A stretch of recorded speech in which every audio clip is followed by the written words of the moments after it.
తెలంగాణలో ఇప్పుడు బీజేపీ అంటే అల్లాటప్ప కాదు. గత అసెంబ్లీ ఎన్నికలకు తోడు మొన్నటి పార్లమెంట్ ఎన్నికలతో కమల వికాసం విస్తృతంగా జరిగిపోయింది. అందుకే ఏ ఎన్నికలు వచ్చినా ఆ పార్టీ సై అంటే సై అంటోంది. అయితే త్వరలో జరగబోయే ఎన్నికలు మాత్రం కీలక నేతలకి సవాల్గా మారబోతున్నాయి. ఏ చిన్న తేడా జరిగినా వారి రాజకీయ భవిష్యత్తే తేడా కొట్టొచ్చు. ఎందుకంటారా? అదేంటో మీరే చూడండి. కమలనాథుల్లో ఎమ్మెల్సీ ఎన్నికల కలవరం. ఉత్తర తెలంగాణలో మరోసారి సమరం తప్పదా?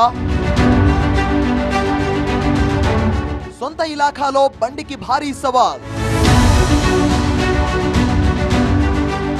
కాషాయ ఎంపీలకు కత్తి మీద సామేనా? తెలంగాణ రాజకీయాల్లో ఇప్పుడు ఇలాంటి చర్చ జరుగుతోంది. అసెంబ్లీ సహా పార్లమెంట్ ఎన్నికల్లో ఊహించని ఫలితాలు సాధించడంతో ఢిల్లీ లెవెల్లో తెలంగాణ బీజేపీ పాత్ర ఓ రేంజ్లో పెరిగిపోయింది. అందుకే కేంద్ర మంత్రివర్గంలోనూ మంచి ప్రాధాన్యత ఇచ్చింది హైకమాండ్. ఈ రేంజ్లో ఊపమీదున్న తెలంగాణ బీజేపీకి ఇప్పుడు మరో పరీక్ష ఎదుర్కోబోతోంది. మరికొన్ని నెలల్లో జరగబోతున్న కరీంనగర్ పట్టభద్రుల ఎన్నికలకు సంబంధించి కమలనాథుల్లో ఏదో కొత్త కలవరం మొదలైనట్టు తెలుస్తోంది. అందుకే ఈ గ్రాడ్యుయేట్ ఎమ్మెల్సీ ఎన్నికలపై గట్టి ఫోకస్ పెట్టిందట బీజేపీ. ఉత్తర తెలంగాణలో మంచి ఫలితాలు సాధించిన బీజేపీ ఇప్పుడు ఈ ప్రాంతంలో జరగనున్న పట్టభద్రుల ఎమ్మెల్సీ స్థానంపై కన్ను వేసింది. మరికొద్ది నెలల్లో షెడ్యూల్ విడుదల కానుండడంతో ఇప్పటి నుంచే గ్రౌండ్ వర్క్ షురూ చేసినట్టు కనిపిస్తోంది.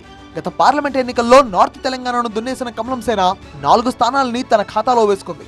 అందుకే ఆ ప్లస్ పాయింట్ ను మరింత ప్లస్ గా మార్చుకోవాలే తప్ప ఏమాత్రం మైనస్ కానివ్వద్దు అనేది కమలనాథుల వ్యూహం. అయితే ఏమాత్రం తేడా జరిగినా 4 ఎంపీల గెలుపు గాలివాటమన్న ముద్రపడే అవకాశం లేకపోలేదు. అందుకే కాషాయ నేతలు కాన్సంట్రేషన్ పెంచినట్టు తెలుస్తోంది. మరీ ముఖ్యంగా ఈ ఎమ్మెల్సీ స్థానం కేంద్ర మంత్రి బండి సంజయ్కి భారీ సవాల్గా నిలవబోతోంది. ఎందుకంటే ఆయన ఎంపీగా ప్రాతినిధ్యం వహిస్తోంది కరీంనగర్ నుంచే.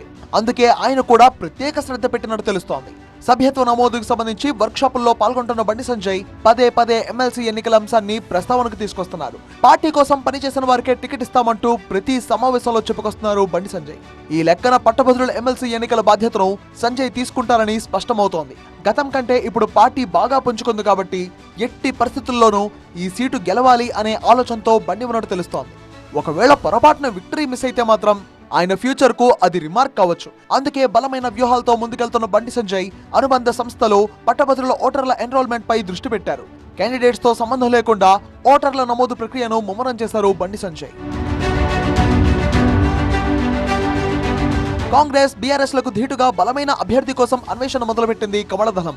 ఇప్పటికే చాలా మంది ఆశావహులు రాష్ట్ర పార్టీ నేతలను కలిసి తమ అభిలాషను తెలియజేస్తున్నారు.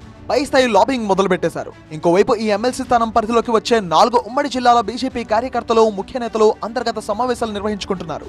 ఈ క్రమంలోనే సంఘ్ పరివార్ నేతల ఆలోచనలను కూడా పరిగణలోకి తీసుకుంటున్నారు. ఎంపీ ఎన్నికల మాదిరే ఎమ్మెల్సీ ఎన్నికల్లో కూడా కలిసి పనిచేసేలా ఓ సమన్వయ కమిటీని ఏర్పాటు చేయబోతోంది బీజేపీ. అయితే బండి సంజయ్ కేంద్ర మంత్రిగా బాధ్యతలు చేపట్టాక ఇవి తొలి ఎన్నికలు కావడంతో ఆయనకు ప్రెస్టేజ్ ఇష్యూ అని చెప్పొచ్చు. అయితే ఆయనొక్కరికే కాదు, ఈ ఎమ్మెల్సీ స్థానం పరిధిలోకి వచ్చే ఆదిలాబాద్, నిజామాబాద్, మెదక్ ఎంపీలకు కూడా ఈ ఎన్నికలు ఇజ్జత్ కి సవాల్ కాబోతోంది. ఎందుకంటే ఈ 3 స్థానాల్లో గెలిచింది కూడా బీజేపీ ఎంపీలే. రిజల్ట్ ఏమాత్రం తేడా కొట్టినా హైకమాండ్ దగ్గర మాటొచ్చేయడం మట్టుకు ఖాయం. మరి తెలంగాణ బీజేపీ చాలా ప్రతిష్టాత్మకంగా తీసుకుంటున్న ఈ గ్రాడ్యుయేట్ ఎమ్మెల్సీ ఎన్నికల్లో ఫలితం ఎలా ఉంటుంది అనేది ఇప్పుడు పొలిటికల్ సర్కిల్లో హాట్ టాపిక్ గా మారింది.